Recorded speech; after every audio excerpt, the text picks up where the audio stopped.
दिल्ली में मॉनसून की दस्तक। एक तरफ गर्मी से राहत तो दूसरी तरफ बदहाली का मंजर। क्या दिल्ली बारिश के लिए तैयार? बीते दिनों दिल्ली और एनसीआर के लोग उस वक्त खुशी से झूम उठे जब तपती गर्मी और उमस से भरे मौसम के बीच झमाझम आई बारिश ने आनंद ही ला दिया। बुधवार को नोएडा, गुरुग्राम, गाजियाबाद समेत दिल्ली एनसीआर के कई इलाकों में भारी बारिश देखने को मिली, लेकिन उन्हीं लोगों को तब परेशानी भी उठानी पड़ी जब वही बारिश उनकी रोजमर्रा की जिंदगी में बाधा बनने लगी। राजधानी में बुधवार शाम को आई मॉनसून की पहली मूसलाधार बारिश ने जनजीवन अस्त व्यस्त कर दिया। कई इलाकों में जल भराव व जाम के कारण लोगों को काफी दिक्कतों का सामना करना पड़ा। बारिश गुरुवार को भी चलती रही, जिसका नतीजा यह दिखा कि सड़कों पर भारी जाम और वाहनों की लंबी कतारें लगी रही। बारिश ने ड्रेनेज सिस्टम की खामियों को भी फिर से उजागर कर दिया है।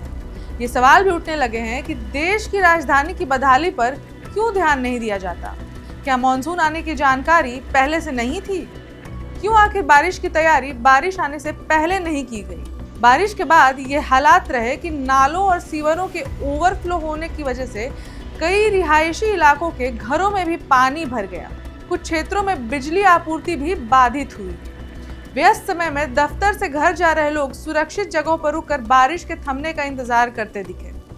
यह सिलसिला देर रात तक जारी रहा। गुरुवार सुबह भी कमोबेश वही हालात रहे।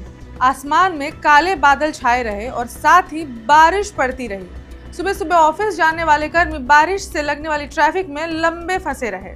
बीते दिन के हाल पर एक नजर डालें तो मौसम विभाग के अनुसार शाम 5:30 बजे से रात 8:30 बजे तक नजफगढ़ में 60 mm की बारिश हुई। वहीं प्रगति मैदान में 38, पूसा में 30.5, पालम में 14.4, मुंगेशपुर में 7, जनकपुरी में 4 और सफदरजंग मानक वेधशाला में 1.4 mm की बारिश दर्ज की गई। इधर आईजीओ और प्रगति मैदान टनल, मंडी हाउस, शास्त्री पार्क, गुरुद्वारा रकाबगंज, विशंभर दास मार्ग, धौला कुआं, उत्तम नगर, द्वारका, नजफगढ़, नांगलोई, बदरपुर, आनंद विहार समेत ज्यादातर इलाकों में जल भराव ही दिखने को मिला।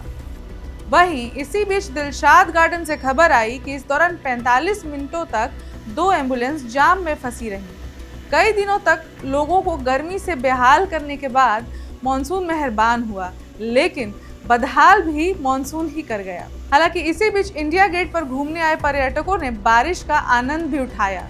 वे काफी आनंद लेते नजर आए। कनॉट प्लेस सहित अन्य जगहों पर भी लोग सुहावने मौसम का आनंद लेते दिखाई दिए।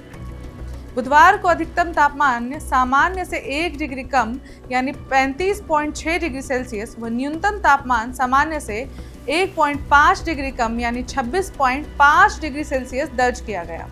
24 घंटे में हवा में नमी का न्यूनतम स्तर 62% रहा। मौसम विभाग ने बृहस्पतिवार के लिए मध्यम स्तर की बारिश का येलो अलर्ट जारी किया है। ऐसे में अधिकतम और न्यूनतम तापमान क्रमशः 32 व 24 डिग्री सेल्सियस के आसपास ही रहेगा। मौसम विभाग ने यह भी बताया है कि 11 से 15 जुलाई तक रुक रुक कर बारिश होती रहेगी। इसी बीच बारिश की डेटा पर एक नजर डालें तो मालूम होगा कि आमतौर पर जुलाई में 209.7 मिलीमीटर तक बारिश होती है। पिछले साल जुलाई में 203.7 मिलीमीटर बारिश दर्ज की गई थी, जो कि सामान्य से कम थी। इधर एक दिन की भयंकर बारिश ने गुरुग्राम का हाल भी बेहाल कर दिया। गुरुग्राम में भारी बारिश को देखते हुए आज भी ऑरेंज अलर्ट जारी किया गया है। गुरुग्राम में बीते 12 घंटों के भीतर रिकॉर्ड यानी कि 133 मिलीमीटर बारिश दर्ज की गई। जिला प्रशासन ने एक एडवाइजरी जारी करते हुए सभी निजी व कॉरपोरेट संस्थानों से अनुरोध किया है कि वे 10 जुलाई को अपने कर्मचारियों को वर्क फ्रॉम होम यानी घर से काम करने की अनुमति दे दें। अब इस खबर में इतना ही। मैं रिचा और आप देख रहे हैं one India Hindi. Subscribe to One India and never miss an update. Download the One India app now.